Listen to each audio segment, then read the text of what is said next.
Kanchipuram వకుడా silks నాణ్యత మా ప్రాధాన్యత. మదీనాగూడ, మియాపూర్, హైదరాబాద్ లో త్వరలో శుభారంభం.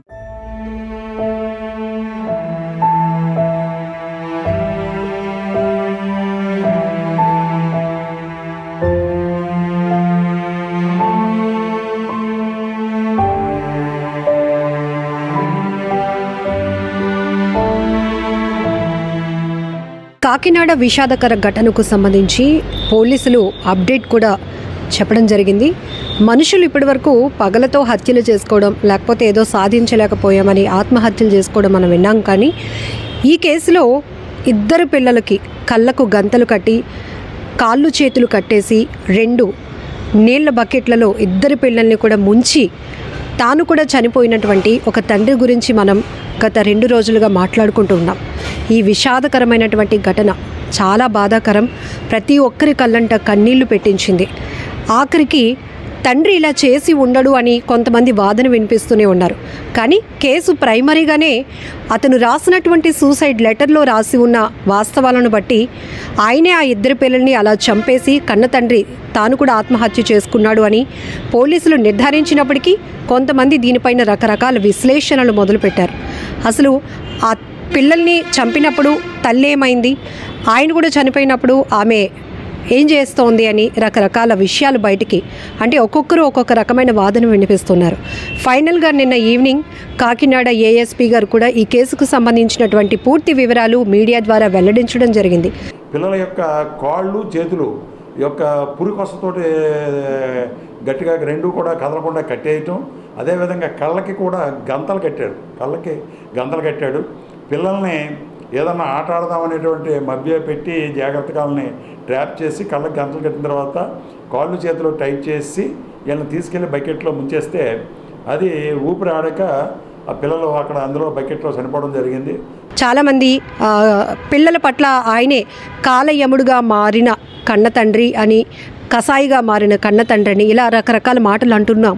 కానీ ఇక్కడ ఒక్కటి మనం మాట్లాడుకోవాల్సింది, ఇద్దరు పిల్లలు వాళ్ళ భవిష్యత్తు ఏమైపోతుందా అనే ఒకే ఒక భయం ఆయన్ని వెంటాడింది. అదొక మానసికమైనటువంటి సమస్య కూడా ఆయన లో ఉన్నట్టుగా కూడా తెలుస్తోంది.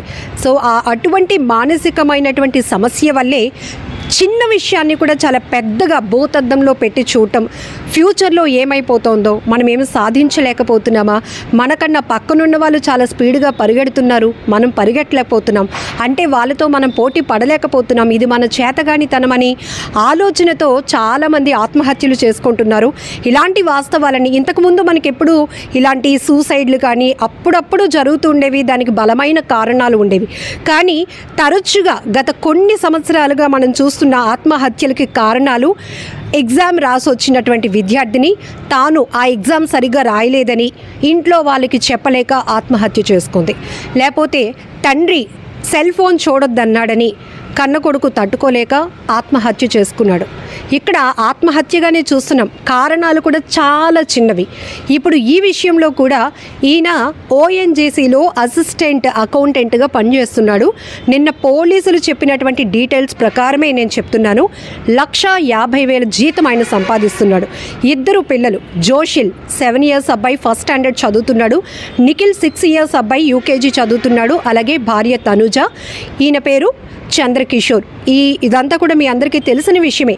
కానీ ఇప్పుడు ఈ తనూజ పైన రకరకాల ఆరోపణలు చేస్తుంటే ఆమె ఇప్పటికే భర్తను కోల్పోయినటువంటి బాధ, పసిపిల్లల్ని కూడా తన భర్త చంపేశాడు, అక్కడ తండ్రిగా కూడా కనీసం ఆలోచించకుండా ఇద్దరు పిల్లల కన్ని తర్వాత కూడా నన్ను ఈరోజు అనాథను చేశాడు, కడుపుకోత మిగిల్చాడు అనేటువంటి తీవ్రమైన దుఃఖంలో ఉన్న ఆమెను ఇక్కడ కేసుకు సంబంధించినటువంటి ఆమె చుట్టూ అనేకమైనటువంటి విశ్లేషణలు తిప్పటం కుటుంబ సభ్యులెవ్వరూ కూడా జీర్ణించుకోలేకపోతున్నారు. ఆఖరికి కొన్ని విశ్లేషణలు చూసిన తర్వాత ఐ డ్రీమ్ ఆమె తనుజ గారితో ఆ ఫ్యామిలీతో మాట్లాడడం కూడా జరిగింది. ఇప్పుడైతే నా గొంతు ఏమి మాట్లాడదలుచుకోవట్లేదు, ఎందుకంటే గుండెలు నిండా ఉన్నటువంటి దుఃఖంతో ఉన్న నేను అసలు మాట్లాడడానికి కూడా నాకు మాటలు రావటం లేదు. కన్నీళ్ళు కూడా అసలు ఈ ఘటన జరిగిన తర్వాత భర్తను కోల్పోయి 2 పిల్లల్ని కోల్పోయి ఇప్పుడు నా పరిస్థితి ఏంటి అనేది ఆలోచించుకుంటూ నేను అల్లాడిపోతున్నాను. అలాంటిది ఎన్నో విశ్లేషణలు, ఎన్నో వార్తల్లో నా పేరు, నా చుట్టూ కేసుని తిప్పుతూ ఉన్నారు. ఇది మమ్మల్ని బాధిస్తోంది, దయచేసి మీడియా వాస్తవాలు చెప్పడానికి ప్రయత్నించండి అంటూ ఆమె ఫోన్ కాల్లో కూడా చెప్పడం జరిగింది. సో ఆ రిక్వెస్ట్ మేరకు కూడా ఈ వీడియో మళ్ళీ అప్డేట్తో మీకు ఇస్తున్నాం. నిన్న ఏఎస్పీ గారు కూడా ప్రెస్ మీట్ పెట్టి మీడియా ద్వారా ప్రతి ఒక్కరికి ఈ కేసు వివరాలు చెప్పారు. ఎందుకంటే ప్రైమరీగా కొన్ని ఆధారాలు లభించినప్పటికీ కూడా అన్ని కోణాల్లో ఏవైతే కొన్ని చోట్ల బంధువులే అనుమానాలు వ్యక్తం చేస్తారు, లేకపోతే క్లూస్ టీమ్ బయటపెట్టినటువంటి వాస్తవాల ద్వారా కూడా, ఆధారాల ద్వారా కూడా కేసును అన్ని కోణాల్లో విశ్లేషించాల్సిన అవసరం ఉంటుంది, విచారణ జరిపించాల్సిన బాధ్యత పోలీసులకు ఉంటుంది.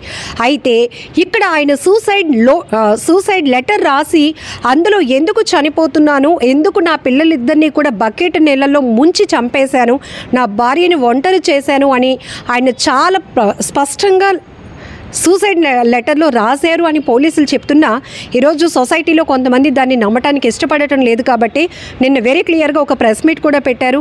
ఆ సూసైడ్ నోట్లో కూడా పిల్లలు ఈ పోటీ ప్రపంచంలో రాణించలేకపోతున్నారు అనేటటువంటి బాధ నన్ను చాలా బాధ పెడుతోంది.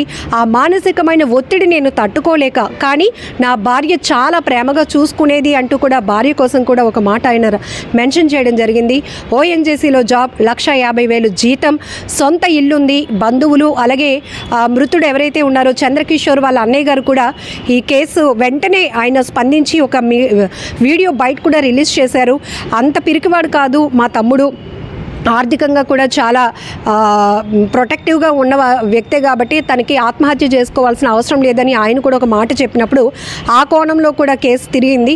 ఫైనల్గా పోలీసులు నిర్ధారించిన విషయం ఏంటంటే, నిర్ధారించడమే కాదు, ఆ సూసైడ్ నోట్లో ఏముందో అన్ని వివరాలు చెప్తూనే ఇలా ఆలోచించడానికి కారణాలు కూడా పోలీసులు చెప్పారు. ఎందుకంటే సైకాలజిస్టులను కూడా కొన్ని కేసుల్లో వాళ్ళ అభిప్రాయం కూడా తీసుకొని కొన్ని కేసులు ఛేదించాల్సిన పరిస్థితి పోలీసులది.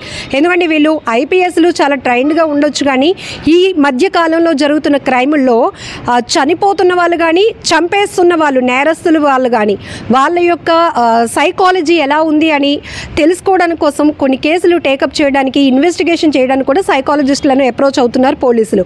దానిలో భాగంగానే హెరిడేటరీగా కొంతమందికి కొన్ని భావాలు వస్తాయంట. అది కూడా ఆత్మన్యూన్యత భావం అనేది ఈ చంద్రకిషోర్లో చాలా ఎక్కువ ఉంది.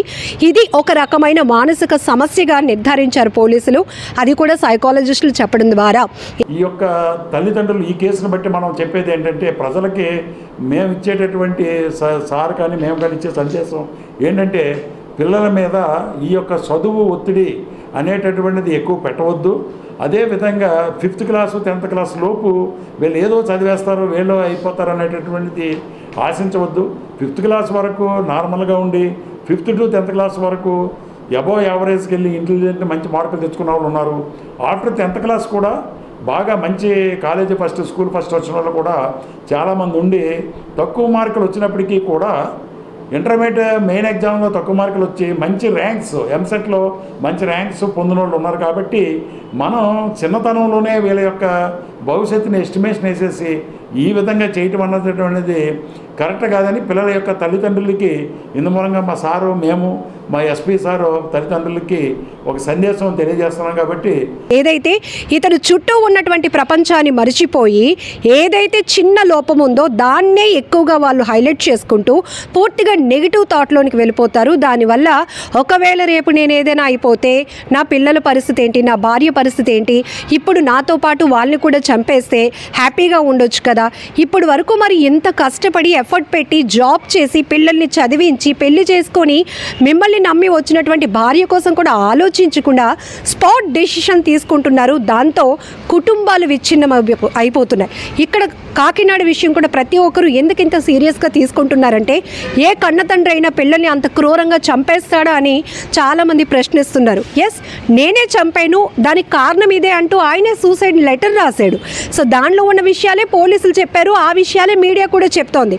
కానీ తప్పుదోవ పట్టేస్తున్నట్టు మళ్ళీ కొంతమంది పోలీసుల్ని, మీడియాని తప్పుపడతా ఉన్నారు. అదైతే కరెక్ట్ కాదు. ఈ కేసులో కూడా మనం చూడాల్సింది కేవలం అతనిలో ఉన్నటువంటి మానసిక పరమైన సమస్య. పిల్లలు 7-6 సంవత్సరాల వయసున్న పిల్లలు పోటీ ప్రపంచంలో ఇంకా పరుగులు పెట్టలేరు, వాళ్ళు ఈ కాంపిటీషన్ వరల్డ్ని ఫేస్ చేయలేరు, రాణించలేరు, బాగా చదవలేరు అని ఒక తండ్రిగా అతను ఎలా డిసైడ్ చేస్తాడు? ఎప్పుడు డిసైడ్ చేయొచ్చు? ఒక 20 ఏళ్ళు 25 ఏళ్ళు వచ్చినాక ఇంత చదివించాను పిల్లల్ని, ఉద్యోగాలు లేవు, కనీసం మా మాట వినట్లేదు, పోకరీలుగా తిరుగుతున్నారు, వీళ్ళు మాకు కంట్రోల్ తప్పిపోయారు అన్నప్పుడు అలాంటి కొద్దిపాటి ఆలోచన చేసినా అందులో ఒక క్రెడిబిలిటీ ఉంటుంది. కానీ 7-6 సంవత్సరాల వయసు ఉన్న పిల్లలు ఇంకా ఏమీ చదవలేదు, వీళ్ళు ఇంకా చదవలేరు, వీళ్ళు దేనికి పనికిరారు, వీళ్ళు ఏది సాధించలేరు అని ఎలా చెప్పగలిగారు ఆ తండ్రి? ఇది ఖచ్చితంగా మానసిక పరమైన సమస్యే. అది కూడా సైకాలజిస్టులు, పోలీసులు ఇద్దరు కూడా డిక్లేర్ చేశారు. సో దానివల్లే ఇక్కడ 2 పసికందుల ప్రాణాలు నీళ్ళల్లో మునిగి గాల్లో కలిసిపోయే వాళ్ళ ప్రాణాలు ఎంత విలవిల్లాడిపోయి ఉంటారు. నాన్నేదో ఆట ఆడుతున్నాడా, మనం కూడా ఆడుదాం అనుకుని ఉంటారు. ఇక్కడ పోలీసులు కూడా వెరీ క్లియర్గా చెప్పారు, అతను ముందే ప్రిపేర్ చేసుకున్నాడట. హోలీ సందర్భంగా కుటుంబ సభ్యులు 4, భార్య తనుజతో కలిసి చంద్రకిషోర్, 2 పిల్లలు జోషిల్, నిఖిల్ని కూడా తీసుకుని ఆఫీస్లో ఉన్నటువంటి హోలీ సెలబ్రేషన్స్కి వెళ్తూనే మధ్యలో పిల్లలిద్దరికి యూనిఫామ్ కుట్టించాలి, టైలర్ దగ్గరికి మెజర్మెంట్స్ తీసుకొని వస్తాను అని చెప్పి ఆమెను అక్కడ వదిలేసి ఇతను ఇలా కారణం చెప్పి ఇంటికి వెళ్ళి అప్పటికే అన్నీ ప్రిపేర్ చేసుకున్నటువంటి అతను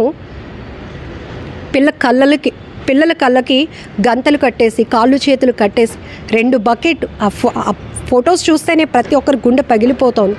ఆ నీళ్ళల్లో ముంచేస్తే వాళ్ళు అరవటానికి కూడా ఆస్కారం లేకుండా నోటికి గుడ్డలు కట్టేసి ఆయన వాళ్ళ నోలు మూయించేశారు. ఎవరైనా అసలు కనీసం తన తండ్రే మమ్మల్ని చంపేస్తాడని ఏ పిల్లలైన ఆలోచనలో కనీసం ఉంటుందా? అసలు ఆ ఆలోచన చేయడానికి కూడా వాళ్ళ వయసు ఏమాత్రం. కానీ ఇక్కడ ఎంతో బాధాకరమైన విషయం, ఒక్కసారి ప్రతి ఒక్కరు ఆ సూసైడ్ టెండెన్సీలో ఎవరైనా ఒకవేళ స్ట్రెస్లోకి వెళ్తే కనుక ఇమీడియట్గా సైకాలజిస్టులను సంప్రదించండి. మీ పర్సనల్ డేటా వాళ్ళైతే ఎప్పుడు రివీల్ చేయరు కాబట్టి మీకున్నటువంటి సమస్యకి ఒక సొల్యూషన్ దొరుకుతుందేమో. సొల్యూషన్ లేనటువంటి సమస్య అంటూ ఏది ఉండదు.